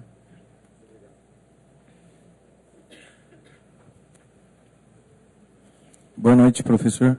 Obrigado por compartilhar aí com a gente seu conhecimento. Olhando para esses últimos 10 anos, no contexto político e no contexto de sociedade brasileira, como que o senhor completaria a frase, nunca na história desse país? A frase é outra, porque quem enunciou não conhece a história, não gosta de história, né? Nunca antes nesse país, é a frase correta do presidente, né? E que me parece estar ligado com aquela questão do novo na política, né? Eu sou novo, mesmo fazendo as coisas mais velhas da política brasileira, né? Você tem uma prática que é bem típica do regime absolutista, que é o controle do palácio sobre as massas através dos oligarcas, né? Então, você chega até o palácio, você sabe que no Congresso Nacional você tem a presença fortíssima dos oligarcas e de grupos de interesses ligados a eles, e você, então, faz todas as concessões e diz que é governabilidade. Se nós não conseguirmos o abraço do Sarney, haverá um golpe de Estado, porque a mídia golpista está aí para nos dar o golpe, não é verdade? Quer dizer, então, essa reiteração do passado, no ISEB, Demétrio, se você me lembrar, se você me ajudar a lembrar do nome, havia um teórico do ISEB, o Instituto Superior de Estudos Brasileiros, que dizia que o Brasil é o país da contemporaneidade do não coetâneo, né? Você tem o atrasado e o moderno coexistindo, né? E essa é uma solução muito tradicional, né? Então, foi a solução encontrada, né, pelo Partido dos Trabalhadores, né? Ele se diz moderno, ele se diz avançado, mas ele abraça o passado para garantir o presente, né? Abraça Maluf, abraça o Sarney, diz que o Sarney é um homem comum e tudo mais, etc, etc, né? Então, esses 10 anos, no meu entender, foram, talvez, veja, eu vou dizer uma coisa que talvez seja escandalosa, né? Talvez tenha sido bom. Porque você imagine se o novo, com o terror do novo, predominasse hegemonicamente dentro daquele partido e dentro do Estado brasileiro. Tá certo? Eu vou fazer vocês serem livres, né? Eu vou obrigá-los a ser livres, né? Livres segundo o meu conceito de liberdade, né? Eu acho que foi um certo freio nesse setor, com perdão da palavra, terrorista, né?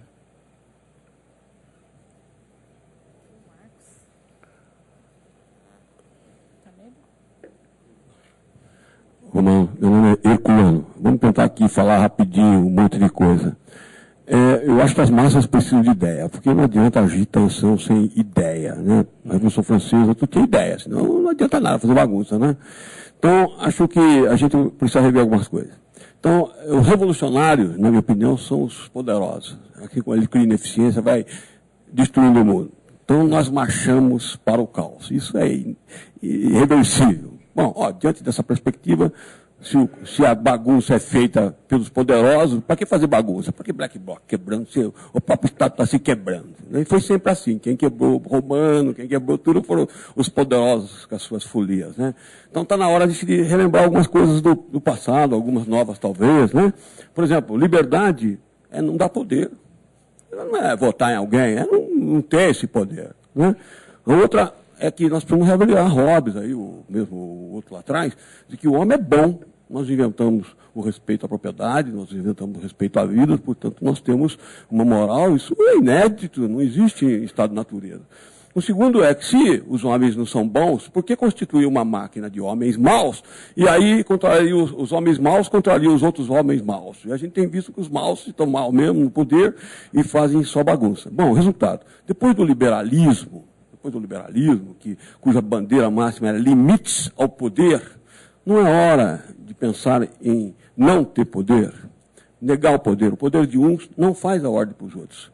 E já que a gente acha que o poder emana da renda, não é hora de ter que a renda, não votar é bobagem, está na hora de controlar os impostos. Eu vou pagar se eu quiser, ou eu confio em todos, ou vou ter que confiar em alguns bons desses todos, que nunca são bons, e a droga está aí sempre. Eu não cansei de tentar salvar o poder. Está na hora agora de negar o poder, não acha? Bom, indo por partes, né? Eu acho que você tem toda a razão quando você fala da questão das ideias, né? Há uma frase do Sartre que eu acho fantástica, né? Não foi o número de batatas que entraram na França que fizeram a Revolução Francesa, né?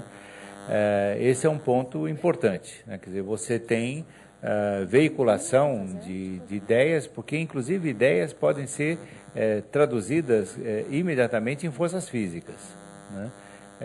E se elas não se traduzem, elas se tornam uma espécie de ranço, né, que pode envenenar a alma das pessoas, né? Elas se tornam fanáticas, né? Esse é o primeiro ponto. O segundo ponto, a questão do poder, né? Volto àquela definição inicial que eu dei a partir de Platão, né? Você tem a natureza que é violenta, não é boa nem má, ela é, né? E os seres humanos continuam sendo naturais, né? Há um dito do Spinoza no Tratado Político, né? Quando ele está definindo o que é direito, e direito natural, né? Direito natural é o direito do peixe grande comer o peixe pequeno, ponto. Né? Quer dizer, se nós formos considerar essa estrutura do homem, né? A tendência é que ele, quanto mais forte é. Né?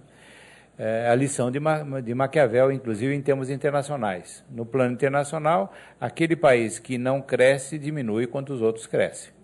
Então, você tem que crescer. Você tem que... Agora, o poder não é apenas o controle da força física. O poder é o controle, inclusive, das ideias. Né? Então, ele tem essa dimensão. Né? É preciso que você passe aí para a questão da dominação. Né? Eu te convenço de que eu sou o seu ideal dominador, né? Que você precisa de mim para viver. Né? Exatamente. Então, a questão de se nós devemos hoje lutar contra o poder chega num paradoxo seguinte. O que fazem os meninos do Black Bloc? Eles dizem que estão lutando contra o poder. E estão usando da força física para apresentar essa proposta. Qual a eficácia disso? Quer dizer, qual a eficácia de você dizer que você é contra o poder? Né? Para resolver essas mazelas todas que nós estamos vivendo. Né? Eu diria, eu tenho uma visão profundamente... eu não gosto do termo, né? Mas profundamente pessimista em relação ao Estado. Né? Eu acho que ele tende a se tornar cada vez mais anacrônico e cada vez mais violento, né? E cada vez mais ganancioso, e vai querer sempre mais impostos, vai querer sempre mais sangue, etc. E que é preciso deter essa caminhada. Eu ainda, até hoje, paro na luta dos indivíduos contra esse Estado. Né? Se você quiser me chamar de liberal, ainda eu estou nesse... E retornei, né? Porque eu pensava, na juventude, eu pensava na classe, no partido, etc. Né? Hoje eu penso que os indivíduos são importantes. Né? Então, eu acho que esses indivíduos, sendo naturais, eles podem se juntar para coisas excelentes, mas podem se juntar também para coisas tremendas. Né? E eu não vejo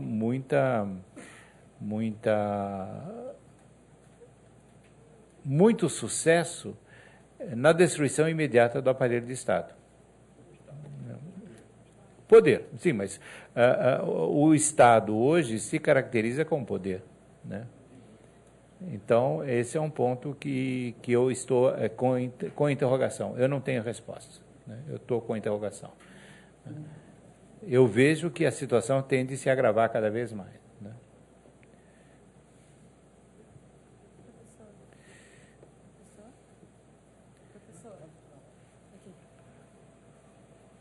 Boa noite, professor. Obrigado pela palestra. A minha pergunta ela está baseada no diálogo.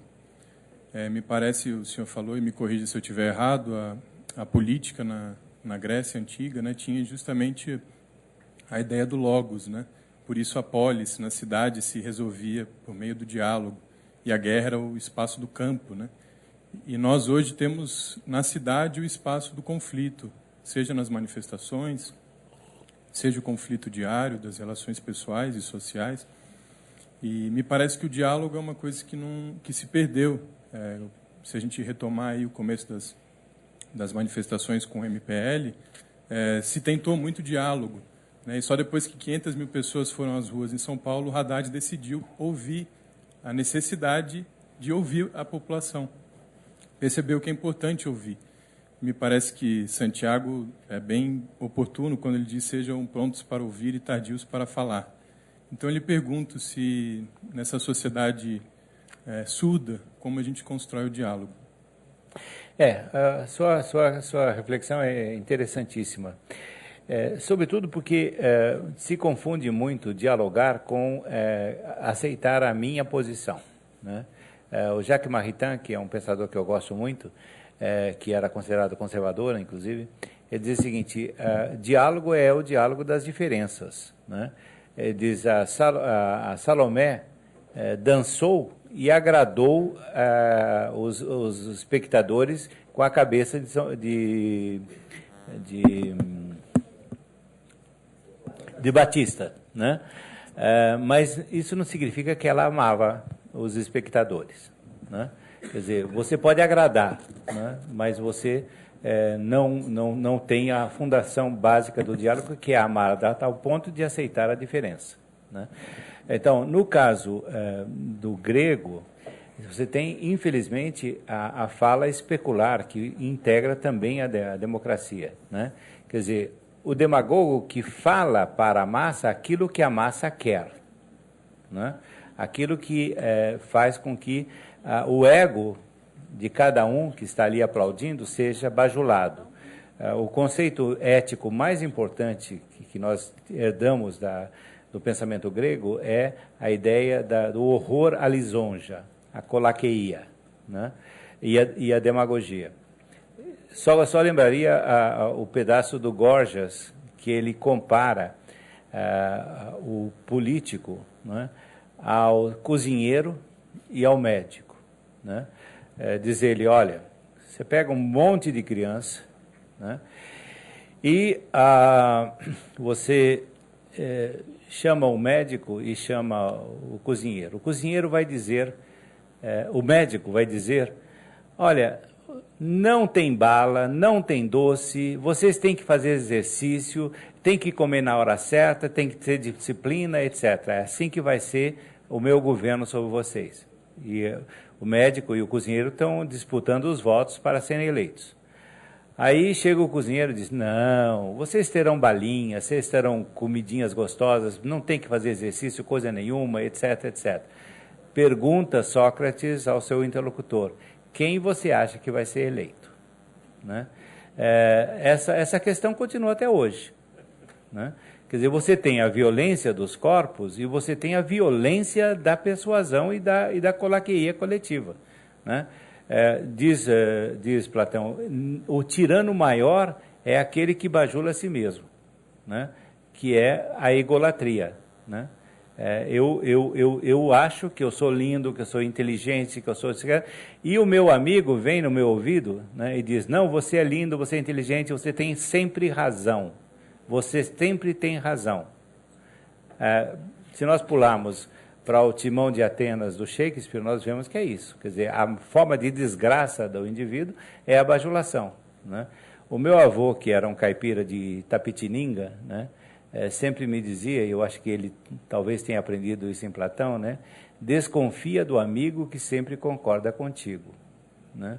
Quer dizer, essa é a prática por excelência da demagogia. E nós vivemos assim, né? Quando Heidegger diz que nós não distinguimos entre ouvir e escutar, é exatamente isso que se passa. Nós, muitas vezes, o som entra no ouvido, nós sabemos o sentido aparente da palavra, mas nós não escutamos, nós não meditamos, não acolhemos aquilo e produzimos alguma coisa, né? Então, esse é um defeito. No caso, o Plutarco, que é um grande autor ético, dos mais importantes para a cultura moderna inteira, ele tem um tratado sobre o palavrório e outro tratado sobre a curiosidade e sobre a lisonja, né? Esses três elementos são elementos fundamentais da dominação e do auto-engano, né? De onde aparece a tirania? Aparece justamente da lisonja, da demagogia e etc, né? Então, nós vivemos numa sociedade como a nossa, de entretenimento e de persuasão, né? Eu gosto muito de um autor chamado Erich Auerbach. Ele tem um livro chamado Mimesis, que é a representação da realidade na literatura ocidental. E ele, num determinado momento, ele está criticando a propaganda. E justamente a propaganda das luzes, na sua vertente mais nefasta, que é a de Voltaire, né? Então, diz ele, o que faz o propagandista? O mundo é um conjunto quase infinito de cenas, né?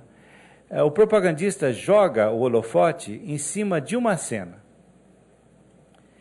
E os espectadores, né, veem a verdade, porque aquela cena é verdadeira, está ocorrendo. Mas, diz ele deixa na sombra todas as demais cenas que dariam um outro sentido para aquela cena, né? A propaganda faz isso, né? Então, quando você dirige para as massas um discurso verdadeiro, se você não tem o tempo de verificar todos os entornos, né? E o que acontece na nossa sociedade? A nossa sociedade é a sociedade da rapidez, né? Você não tem tempo para pensar. Aliás, pensamento vem de pensar, de pesar, né? Se você não pesa, você não pensa.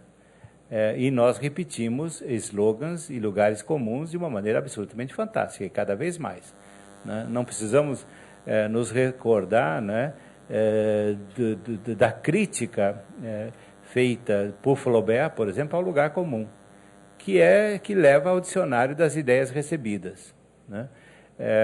De certo modo, quando os estruturalistas do século XX diziam que nós somos pensados pela sociedade e não pensamos a sociedade, é um pouco isso, né? O primeiro impulso nosso é repetir lugar comum, né? E o lugar comum congrega, né? Eu fiz essa experiência muitas vezes.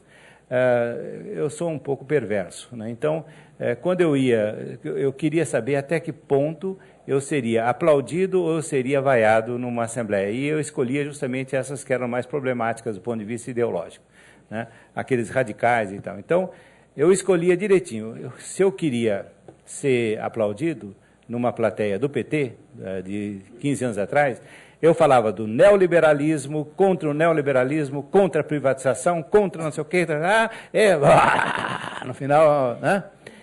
Mas se eu queria encher a paciência deles, eu dizia, não, para entender o neoliberalismo é preciso antes ler.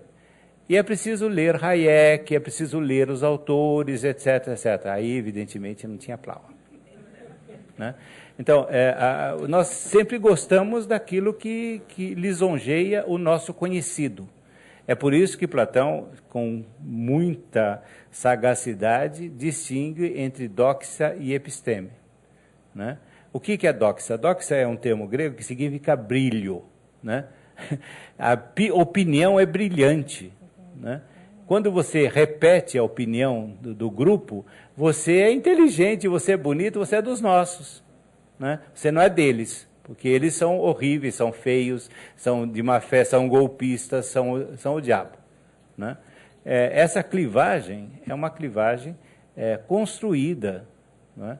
Construída inclusive etnograficamente, né? Só vou dar o exemplo de Aristóteles, né? Os loiros do norte são valentes, mas são burros para burro, né? São idiotas, né? Eles não aprendem nada, os alemães, né? Os da Ásia são inteligentes, mas são covardes pra caramba, né? Nós, os gregos, somos inteligentes e valentes, por isso nós somos os homens. Eles não são.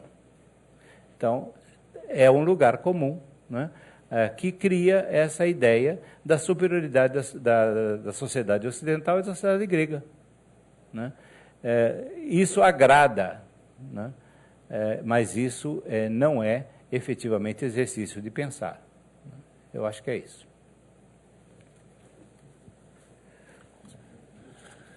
Roberto, vou fazer mais uma. Muito me honra. Eu li hoje no jornal que o governo do Rio pediu ajuda para o governo federal, que pediu ajuda para o Exército, para garantir o leilão de Libra, da área de Libra, do pré-sal, que vai acontecer na segunda-feira. num hotel no Rio de Janeiro. E o argumento para se pedir a ajuda do Exército foi que a Polícia Militar do Rio está extremamente desgastada e não tem condições de fazer toda essa proteção do leilão de Libra, porque há 90 dias, isso está no jornal hoje, das autoridades do Rio, há 90 dias a Polícia Militar do Rio enfrenta, no mínimo, uma manifestação pública por dia. Bom, o tema geral do nosso módulo aqui são as jornadas de junho, né? E a gente pode ver essa continuidade de manifestações de junho para cá de duas formas. Nós podemos ver como continuidade, então nós podemos dizer que as jornadas de junho foram seguidas pelas de julho, agosto, setembro e agora outubro, né? Ou nós podemos vê-las como ruptura. Nós podemos dizer, houve as jornadas de junho e depois houve coisa diferente, que são as jornadas que continuaram e vieram até hoje. Num plano muito superficial, é fácil ver ruptura. As jornadas de junho foram muito maiores do que as jornadas de hoje. Do ponto de vista da natureza política dessas jornadas, eu vejo ruptura, mas não é o dia da minha palestra. O dia da minha palestra já foi. E outras pessoas muito inteligentes, uma delas vai falar aqui na semana que vem, o Reinaldo Azevedo, vem continuidade. Né? Então, a minha pergunta é, do ponto de vista da natureza política, não do tamanho, né? A gente seria mais adequado interpretar como continuidade as manifestações que vêm até hoje ou como ruptura em relação às manifestações de junho? Olha, eu não diria nem que é ruptura nem continuidade, porque, na verdade, é continuidade, no meu entender, porque todas essas manifestações, acho, né, vêm como resultado dessa distância cada vez maior entre as necessidades de políticas públicas e de vida pública razoável e a ineficácia da máquina estatal, né? Então, você tem uma continuidade muito clara, né? Então, você, pouco a pouco, sai das manifestações pelos 20 centavos, depois dos 20 centavos você vai para outras cada vez mais complexas, como esse caso dos professores e tudo mais. Eu acho que é uma continuidade. A suposta ruptura vem do fato de que você note que a cada rodada muda a exigência, muda a reivindicação, muda o que está se definindo como protesto, né? Então, eu acho que até que nós consigamos, por exemplo, tem a guerra dos sem-teto, né? Esse sem-teto tem feito manifestações violentíssimas, inclusive contra a prefeitura do PT em São Paulo, né? Você tem os professores, e aí nós podemos seguir os elementos essenciais das políticas públicas e sempre vai haver um grupo, um setor, inclusive, que está insatisfeito com essa política, né? Agora, então eu diria que ao mesmo tempo, continuidade e descontinuidade, né? Digamos, hegemonicamente, em cada uma dessas manifestações, você tem um protesto diferenciado, mas não totalmente separado. Agora, o que eu vejo de continuidade absoluta é o funcionamento absolutamente delirante do Estado, né? No primeiro momento, eles retiraram certos aprofundamentos absolutistas que estavam sendo programados. PEC 37, a atenuação máxima da lei de improbidade administrativa, o sujeito foi lá para frente das televisões para dizer que eles iam acabar com a lei da improbidade administrativa, que eles iam reduzir ao máximo, uma série de prerrogativas que eles achavam, o caso da lei da ficha limpa e etc., né? Bom, no primeiro momento foi essa defesa e essa tentativa de cortar os anéis para ficar o dedo. Logo a seguir, a presidente da República começou, através de uma política orientada por João Santana, né, propondo coisas absolutamente delirantes, né, como aquela constituinte que não era uma constituinte, que era um engodo grosseiro, né, quer dizer, ninguém que tenha o mínimo de pensamento acreditaria numa constituinte que era para quebrar o galho, né, da reforma política, né. Existe essa continuidade do Estado, né? Quer dizer, sempre achando, eu vou ser grosso, Demétrio, você me perdoe, né? Sempre achando que ela tem uma massa de 180 milhões de idiotas, né? Quer dizer, a mentalidade absolutista por excelência, né? Quando Gabriel Naudet diz a massa popular é feita de pessoas baixas, sem cultura, vulgares, ameaçadoras, etc., etc., é exatamente o que nós temos como prática por parte desses gestores da máquina pública brasileira, né? E, veja, agora nós já entramos descaradamente no período eleitoral. Ele falou da questão do tema da violência, que de fato vai ser uma vertente importante, né? E como se nada houvera, né? Quer dizer, estão já discutindo a sucessão presidencial, né? Quando você tem uma pauta na sociedade que essas insatisfações mostram que não estão encaminhadas de maneira nenhuma, né?